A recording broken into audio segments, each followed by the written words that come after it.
Hola, bienvenidos a este análisis detallado. Hoy entramos de lleno en los fundamentos de la restauración y más concretamente en la lección 14. El Señor revela escrituras adicionales. Vamos a examinar a fondo estos textos fundacionales desde una perspectiva analítica y totalmente imparcial para entender qué nos dice el material original. Empecemos. Vale, vamos a sumergirnos en esto analizando las palabras del presidente Russell M. Nelson que destaca el documento. El texto establece desde el principio una premisa teológica súper clara. El Libro de Mormón no es solo un texto de apoyo, que va, se posiciona como el centro absoluto de lo que allí llaman la restauración. Y aquí viene una afirmación textual muy profunda. La idea de que este libro fue escrito, preservado y transmitido puramente bajo dirección divina. El pasaje culmina afirmando de manera literal que fue traducido por el don y el poder de Dios. Básicamente, el texto presenta la obra como el resultado de una intervención divina constante. Y esta idea nos lleva a la primera categoría estructurada de nuestra lección, sección 1. Centro de la restauración, analizando los textos principales. Y esto ilustra de manera brillante cómo el texto compara las dos obras principales. Es como mirar las dos caras de una misma moneda. Por un lado, tenemos el Libro de Mormón, que actúa como el ancla, el núcleo histórico de esta narrativa. Y por el otro, Doctrina y Convenios. Esta obra funciona como un registro vivo que contiene, según las fuentes, un montón de revelaciones adicionales dadas al profeta José Smith.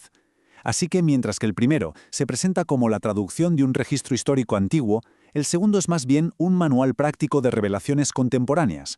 Tienen roles teológicos distintos, sí, pero totalmente complementarios dentro del relato.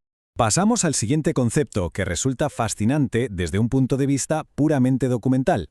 Más hojas de escrituras, el volumen de la revelación. Ahora, lo verdaderamente interesante de esta diapositiva es la inmensa magnitud de lo que se afirma, basándose en un discurso publicado en la revista Liaona en 2013. Si dejamos a un lado la teología por un segundo, la simple escala del volumen de texto producido es algo digno de observar con atención. El documento sostiene de manera categórica que, a través de José Smith, se recibieron más páginas de escrituras que por medio de cualquier otro profeta en toda la historia registrada. Pensemos en ello un momento. Es una reivindicación histórica sin precedentes, colocando a la figura central de este movimiento no solo como un líder espiritual, sino como uno de los transmisores de textos sagrados más prolíficos jamás documentados. Esto nos prepara el terreno para un momento histórico muy particular, lleno de contrastes. El llamamiento divino. Reflexiones desde Nauvoo. Así que el punto crucial es este contraste que el material de origen plantea, viajando en el tiempo al Nauvoo del siglo XIX. Aquí encontramos una separación inteligentemente elaborada entre el elemento humano y los textos revelados.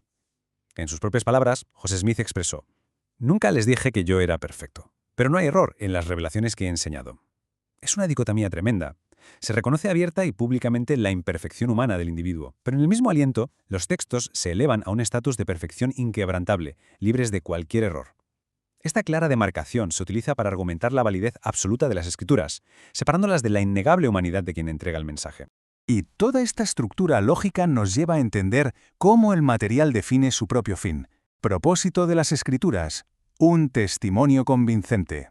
Pasemos a ver cómo esto construye el objetivo final del documento. El texto no trata la aparición de estos libros como la simple publicación de registros históricos inertes, para nada. Los posiciona directamente como la prueba persuasiva de un llamamiento divino. Para lograr esto, enumera metódicamente tres áreas muy específicas que estas escrituras pretenden fortalecer. Primera, una mayor comprensión y testimonio del Padre Celestial. Segunda, de Jesucristo. Y tercera, de su Evangelio. Entender esto es absolutamente vital para ver cómo los textos religiosos intentan estructurar la fe de forma activa y no solo documentarla. La intención declarada es forjar una convicción firme en torno a estos tres grandes pilares. Para poner el broche final a este recorrido, el texto nos deja una invitación a la reflexión introspectiva. ¿De qué manera las escrituras adicionales fortalecen la comprensión del Evangelio? Independientemente del paradigma de creencias desde el que se mire, observar cómo la introducción de nuevos textos puede dar forma y estructura a todo un sistema de fe resulta francamente cautivador a nivel intelectual. Los textos actúan, en esencia, como los cimientos del entendimiento humano. Queda abierta, pues, esa gran pregunta sobre el verdadero poder transformador de la palabra escrita en el desarrollo del conocimiento a lo largo del tiempo. Ha sido una exploración muy enriquecedora de estas fuentes. Nos vemos en el próximo análisis.